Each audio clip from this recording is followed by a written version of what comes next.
खन्यासनी के रहने वाले। खन्यासनी का रहने वाला है। कितना बड़ा है लड़का? लड़के का नाम धर्मलाल है, प्रधान है। प्रधान धर्मलाल। हाँ, कब कब बल शाम को हाँ बल सुबह तुमने मोरी हाँ और मुड़ी में ये दो पीछे है, एक बूढ़ा मेरा चल पड़ा आगे। हाँ। पता तो उसका पता आया नहीं वापस? अभी नहीं आया, वापस नहीं आया। तो फोन नंबर नहीं उसका? फोन करने के लिए मेरे पास लगता है आते के पास है, हैं? आते के पास फोन मेरे पास नहीं है, आपके पास नहीं होगा? कहाँ मेरे पास कहाँ रहा लड़के का फोन नंबर ना, नहीं है?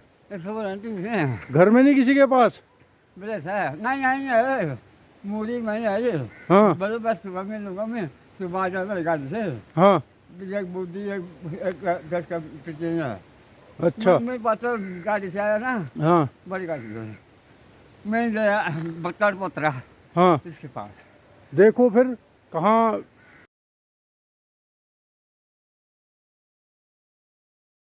तक हाँ। एक साल पढ़ा और आप क्या करना है अच्छा बूढ़ा। हाँ मैंने तो उठा नहीं हाँ। मेरे कहा जाना दे दो ना, साल पढ़ गया। अच्छा इसको पता है हम जा रहे ना, हाँ यहाँ फटका ना मेरी, हाँ हाँ। फिर अब फटका ना मेरी। अच्छा फिर बोले भाई मोरी तीन ने दो पूरा जाना हमने। हाँ हाँ। तब लड़का का पता है ना, ये दो पीछे दो नहीं पड़ी, अभी पता नहीं पता है कहाँ गया। कितना बड़ा है वो? तो बड़ा है ना। हाँ कितना बड़ा है? क्या उम्र है कसकी लड़के की? उम्र तो गोबर जवान बाल बच्चा वाला है। और तो फिर कहाँ खो जाएगा? मिल जाएगा, चिंता नहीं करो। मिल जाएगा, मिल जाएगा, चिंता नहीं करो। आ जाएगा, मिल जाएगा। घूमने फिरने जाते हैं ना। मिल जाएगा, हाँ। मिल जाएगा। चाय पीनी है आपको? चाय पियोगे? आ जाओ पिलाते हैं। उधर ऊपर चाय की दुकान खुली होगी, आ जाओ अड्डे पे। हाँ चाय पी लो, परेशान नहीं होते, मिल जाएगा, टेंशन नहीं लेना। ठीक है। ठंड में कहाँ से आ गए सुबह सुबह? ठंडा मौसम है आज तो। आ जाओ घबराते नहीं, आओ। ये बुजुर्ग है जी, अपने बेटे को ढूंढ रहे हैं। सुबह सुबह मिले मुझे मोरी, तो अगर खन्यासनी के रहने वाले बता रहे, और बेटे का नाम धर्मलाल। तो अगर कोई जानता है इनके बेटे को तो बोलो भाई, अपने पिताजी से कांटेक्ट करे, बात करे। ये परेशान है बेचारे बुजुर्ग आदमी ठंड में। अभी मैं ले जा रहा हूँ इनको चाय पिलाने के लिए। तो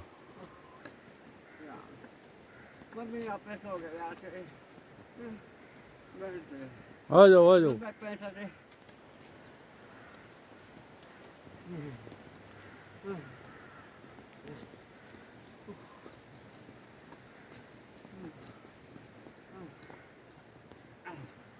इनको चाय पिला देते हैं। ठंडा मौसम में बेचारे बुजुर्ग आदमी हैं।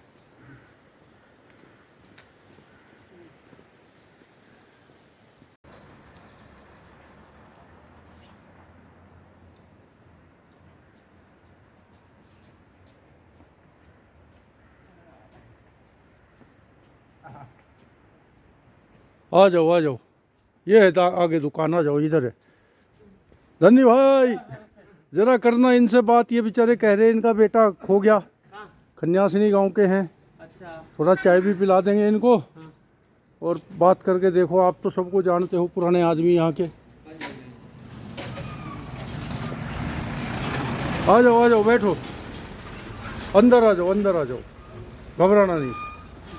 बैठो, आराम से बैठो, चाय बन रही है आपके लिए। आराम से हाँ, बैठ जाओ।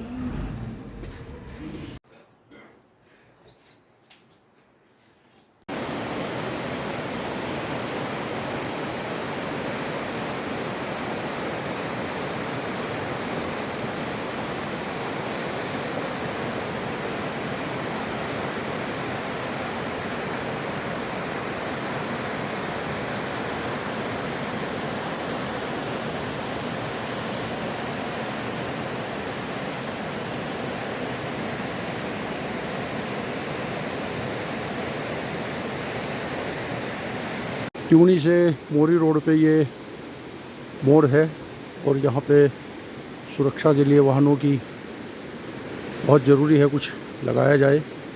हालांकि लगाया हुआ है, लेकिन ये वाली पैच, ये मोड़ छोड़ दिया गया है। और ये इस तरीके का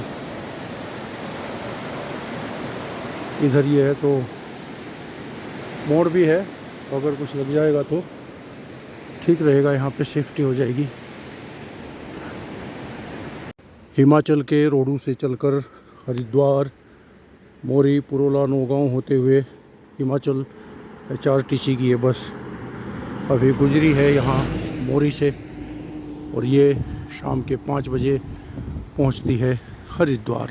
सुबह 5 बजे लगभग चलती है रोडू से, और अभी ये जा रही है हरिद्वार के लिए। आज की हमारी मॉर्निंग वॉक मोरी से जो रोड गई हनोल की तरफ, ट्यूनी की तरफ, रोडू, शिमला, बड़ी सुंदर ये रोड है। और हालांकि चौड़ाई कम है, लेकिन ये जो पेड़ लगाए हुए हैं इसकी खूबसूरती को और बढ़ाते हैं। और आगे चल के इसी पे आता है किरोली तप्पड़, जहाँ है चीड़ का एक बहुत अच्छा सा जंगल, जहाँ कभी एशिया का सबसे ऊंचा चीड़ का पेड़ था, आज उसकी समाधि बनाई गई है। और ये बड़े बड़े पत्थर किसी समय आए होंगे, लेकिन अब रखे हैं इधर ही।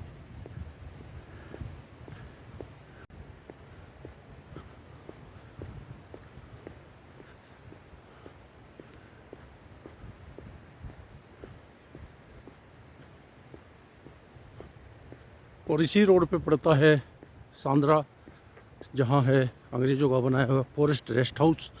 और वहाँ जाने के लिए लकड़ी का पुल था एक, 1899 का बना हुआ, यानी कि आज से 125 साल पहले बन गया था वो पुल, लेकिन लकड़ी का था तो अभी वो जीर्ण शीर्ण हो गया था, तो आजकल उसको परमानेंटली बंद कर दिया गया है।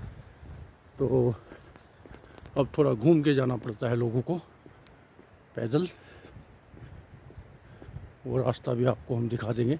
टोंस नदी पार करके सांद्रा फॉरेस्ट रेस्ट हाउस जाने का आगे लकड़ी का बना हुआ एक पुल था, जो बंद होने जाने से अब ये जो सामने पगडंडी दिख रही है, इससे होके जाना पड़ता है।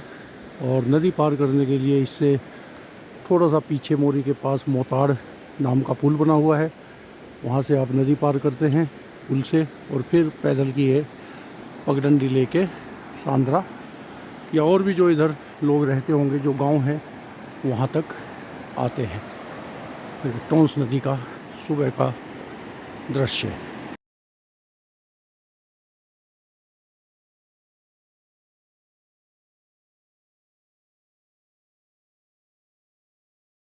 टोंस नदी यमुना नदी की सहायक नदियों में एक मुख्य नदी है, और जिसका उद्गम एक्चुअली 2 धाराएं हैं इसकी, 2 नदियों से मिलकर टोंस बनती है, रुपिन और सुपिन। तो सुपिन जो नदी है उसका उद्गम हरकीदून ट्रैक से आगे जो बंदर पूंछ और उधर के जो ग्लेशियर है वहाँ से सुपिन निकलती है, और रुपिन जो है वो किन्नौर और इस साइड ये हिमाचल का डोडरा कुआर साइड के जो ग्लेशियर है वो वहाँ से निकलती है। और फिर ये नेटवाड़ नाम की एक जगह है उत्तराखंड में, वहाँ पे ये दोनों मिलके टोंस बनती है। टोंस बन के फिर ये आगे बढ़ती है, और ट्यूनी के पास इसमें हिमाचल से आने वाली एक चिड़गांव रोहडू साइड से जो निकली है नदी पब्बर, वो भी इसमें मिल जाती है। और फिर ये कालसी तक का अपना सफ़र तय करके यमुना नदी में मिलती है। तो बरसात के दिनों में ये नदी अत्यंत उग्र होके बहती है, और क्योंकि इसका जो मार्ग है वो बड़ी संकरी घाटी है, बहुत गहरी घाटी है और पूरा रॉकी है पत्थर, तो इसकी भीषण गर्जना के साथ बहती है। और इसके बारे में किंवदंती भी है यहाँ कि ये नदी मतलब कि एक तरीके से ख़तरनाक है, और इसके पास जाना या स्नान करना या वो थोड़ा ख़तरनाक रहता है। तो मान्यता ये है कि इसके पास नहीं जाना होता। और अभी जो इस समय सर्दियों का समय है और बिल्कुल क्रिस्टल क्लियर वाटर बह रहा है, पहाड़ों की बर्फ़ पिघल के आ रही है। और गर्मियों में इसमें जो है वो बारिश का पानी मिलके इसको ख़तरनाक रूप देता है। तो टोंस नदी के ऊपर जो ये देख रहे हैं वुडन ब्रिज, झूला पुल है, ये 1899 का बना हुआ, अंग्रेज़ों ने बनाया था। दूसरी तरफ इनका फॉरेस्ट रेस्ट हाउस खुनीगाड है, लेकिन अब इसको बंद कर दिया गया है क्योंकि ये जी एंड सीन हो गया है, पूरा टूट चुका है। एक समय ये झूला पुल ही जो दूसरी तरफ के गांव हैं उनके आने जाने का मार्ग होता था, क्योंकि पैदल के रास्ते थे। और इस पुल के बाद अगला पुल शायद टोंस नदी के ऊपर बहुत लंबी दूरी तक नहीं था, और इससे पहला पुल रहा होगा कहीं मोताड़ या मोरा या मेंद्रथ। तो ये उस समय की बात है जब लोग बहुत लंबी दूरी तय करके अगर उनको मोरी आना था तो इस पुल से नदी पार करके और इधर साइड फिर मोरी पहुंचा करते थे अपनी आवश्यकता के लिए।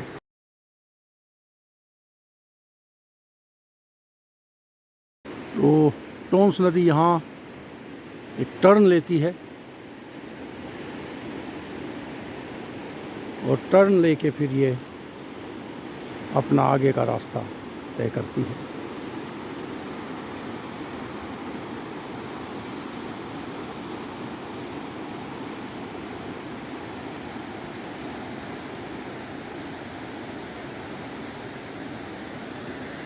ये बड़ी व्यथा है हमारे सभी ऐसे स्थानों की कि नदियों को ही उनके उद्गम स्थल से ही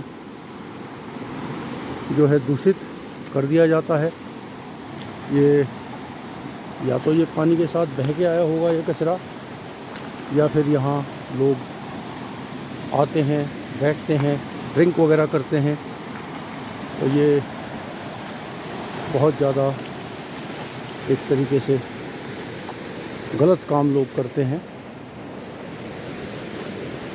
एक सेंस ऑफ बिलोंगिंगनेस नहीं है, ये हमारी ही चीज़ है, हमारी ही पूजनीय स्थान है और इसका हमको ध्यान रखना है। लेकिन सैडली ये दुखद दृश्य जगह जगह देखने को मिलते हैं। नदी के जिस बहाव क्षेत्र में फ़िलहाल मैं चल रहा हूँ, ये बरसात के दिनों में वहाँ तक पूरा भर जाता है। और अभी तो यहाँ अलग अलग शेड के रंग बिरंगे पत्थर दिख जाएंगे, बिल्कुल सफ़ेद रंग के पत्थर मिल जाएंगे।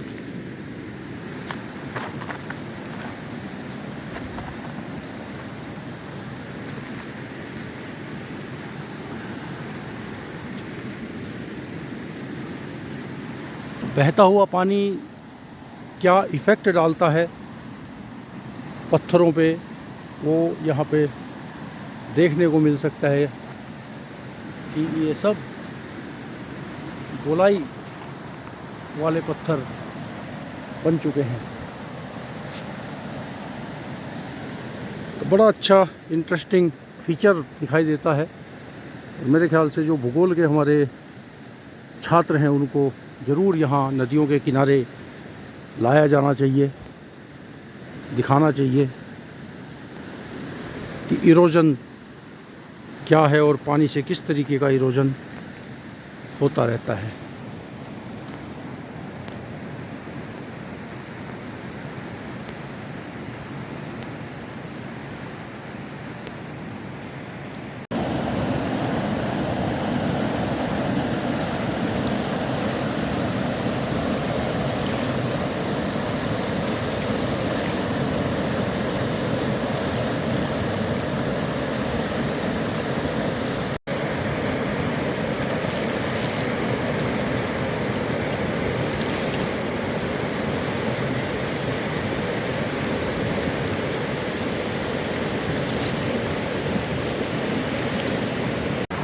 जीवनदायिनी नदियां हैं हमारी, और ये जल जीवनदायिनी जल है।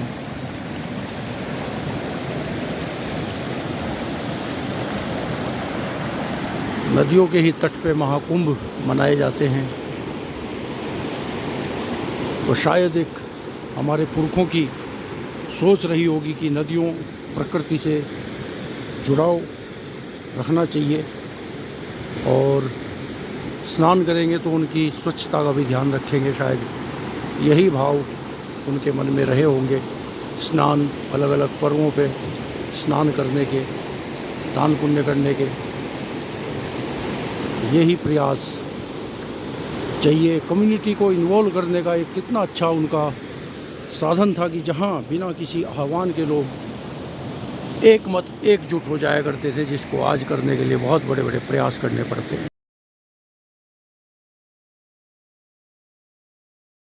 तो ये है जी, देखो प्रकृति की कारीगरी, कितने वर्षों का समय लगा होगा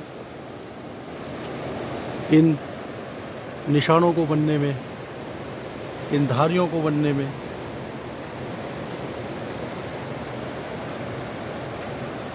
अमिट है ये, और किसने किया, कौन आया, अलग अलग रंग भरे।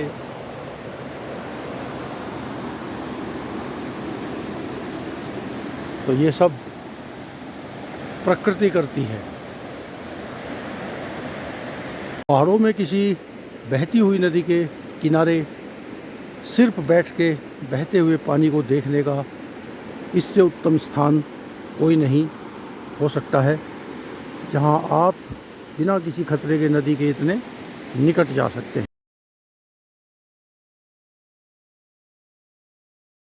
अगर ये पेड़ बोल सकता होता तो शायद अपनी कहानी कुछ इस तरीके से सुनाता कि मैंने मेरा जन्म इस नदी के किनारे पे हुआ है, मैं बड़ा हुआ हूँ, फला फूला हूँ, और अनेक पक्षियों ने मेरे ऊपर अपने घोंसले बनाए हैं, रहे हैं, और नदी ने भी मुझे माँ की तरह पाला पोसा है, मुझे पानी दिया है। और कभी कभी ये क्रोधित भी होती है, लेकिन इसने अपना क्रोध मेरे ऊपर नहीं दिखाया, और शायद इसी वजह से मैं आज यहाँ खड़ा हूँ। मेरे कुछ साथी भी खड़े हैं, और कई बार मैंने इस नदी की प्रलय भी देखी है, रौद्र रूप भी देखा है, लोगों को बहते हुए भी देखा है, और कोई अगर मेरे पास आया होगा तो मैंने उसको बचाया भी होगा, मुझे पकड़ के बचे होंगे लोग, और अगर दूर है तो मैं उनको देखा भी हुआ है। और अब आज मैं इस दशा में हूँ, लेकिन मैंने बहुत कुछ देखा है, इस जीवनदायिनी नदी को देखा है, जिया है।